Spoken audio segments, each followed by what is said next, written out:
2001-06 এখানে প্রথম আলোর সৌরভ ভাই আছেন। প্রথম আলোতে কার্টুনের কথা আমরা খুব আলোচনা করি। ইভেন জজ মিয়ার ঘটনা নিয়ে যে কার্টুন, এটা এখনো লেজেন্ডারি একটা কার্টুন। বিএনপির সময় এটা পাবলিশ করা গেছে, এটাকে আষাঢ়ে গল্প শোনানো হচ্ছে বলে কার্টুন আঁকা গেছে সেই সময়। কিন্তু পরবর্তীতে শেখ হাসিনার সময়ে কি হয়েছে আমরা আস্তে আস্তে সেটা দেখতে পেরেছি। এটা দোষ প্রথম আলোর না, এটা দোষ হচ্ছে সরকারটা কেমন সেটার উপরে। বিএনপির 1/6 সরকারের অনেক সমালোচনা আছে, কিন্তু এটা একটা ডেমোক্রেটিকলি ইলেক্টেড সরকার ছিল এবং সেই কারণেই সে অনেক কিছু সহ্য করেছে।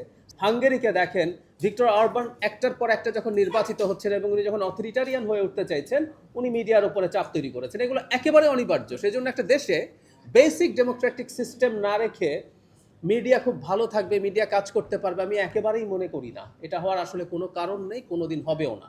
No way. আমরা আইন করতে পারি, যে বললাম যে আমরা হাসিনার সময় কিন্তু 2011 সালে সেই হুইসেল ব্লোয়ার্স অ্যাক্ট হয়েছিল, কিন্তু এটার কোনো রকম কোনো ইমপ্লিকেশন বা ইম্প্যাক্ট হয় নাই, কোনোভাবে হয় না। আমি আরেকটা আইনের কথাও সবসময় বলি, হেফাজতের নির্যাতন এবং মৃত্যু নিবারণ আইন 2013 সালে, মানে ওখানে সংজ্ঞায় বলা আছে নির্যাতন মানে হচ্ছে শারীরিক বা মানসিক কষ্ট দেয় এমন কিছু হচ্ছে নির্যাতন।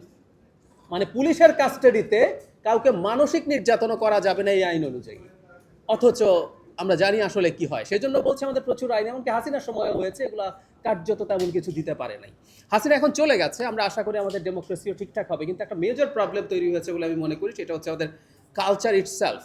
একটা দীর্ঘ সময় যখন একটা কালচার আমরা থাকি, আমাদের মঞ্জু ভাইরা বিপ্লব করে ফেলবেন, বিপ্লব করে মালিক টালিক পাল্টে ফেলা যেতে পারে, বাট কালচার পাল্টানো যায় বলে আমি মনে করি না।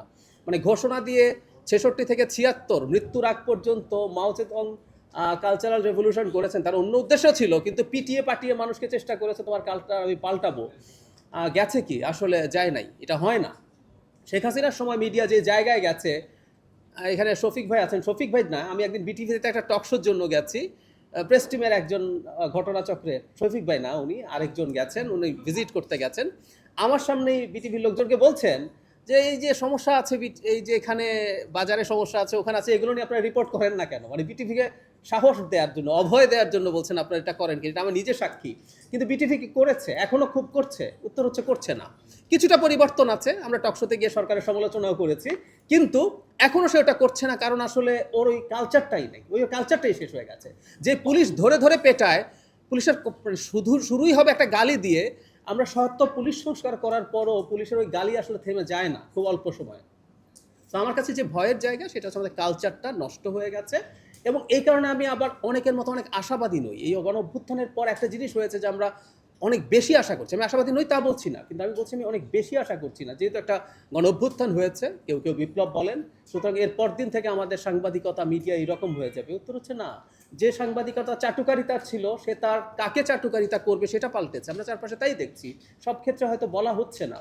সেজন্য আমি মনে করি আমাদের যদি একটা গণতান্ত্রিক ব্যবস্থা থাকে, গণতান্ত্রিক ব্যবস্থার সুবিধাটা কোথায়? আমাদের সাথে সহজ উদাহরণ আছে। 2001-06 এখানে প্রথম আলোর সৌরভ ভাই আছেন। প্রথম আলোতে কার্টুনের কথা আমরা খুব আলোচনা করি। ইভেন জজ মিয়ার ঘটনা নিয়ে যে কার্টুন, এটা এখনো লেজেন্ডারি একটা কার্টুন। বিএনপির সময় এটা পাবলিশ করা গেছে, এটাকে আষাঢ়ে গল্প শোনানো হচ্ছে বলে কার্টুন আঁকা গেছে সেই সময়। কিন্তু পরবর্তীতে শেখ হাসিনার সময়ে কি হয়েছে আমরা আস্তে আস্তে সেটা দেখতে পেরেছি। এটা দোষ প্রথম আলোর না, এটা দোষ হচ্ছে সরকারটা কেমন সেটার উপরে।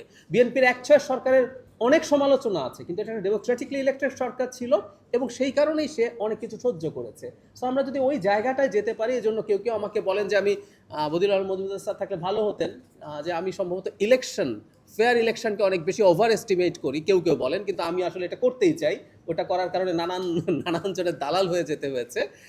তো আমি ওভার এস্টিমেট করতে চাই। আমি মনে করি একটা ইলেকশন এবং গণতান্ত্রিক ব্যবস্থা যদি থাকতে থাকে, কোনো না কোনো একটা সময় পরিবর্তনগুলো হতে বাধ্য। যে মিডিয়া মালিকের স্বার্থ রক্ষা করে যেন তেন রিপোর্ট করে, সেই মিডিয়া দিনের শেষে আসলে ক্রেডিবল থাকবে না। একটা অল্টারনেটিভ মিডিয়া আসবে। আর দু একটা গ্লোবাল ফেনোমেনা যোগ করে আমি শেষ করতে চাই। একটা হচ্ছে অনেক ইনভেস্টমেন্টের মিডিয়া টিকে থাকবে কিনা, এটা একটা প্রশ্ন।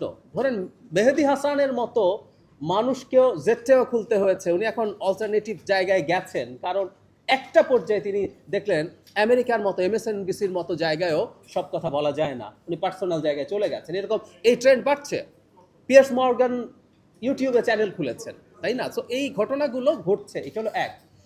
দুই হচ্ছে আমাদের দেশে একটা নতুন অদ্ভুত ফেনোমেনন দেখছি, সেটা হলো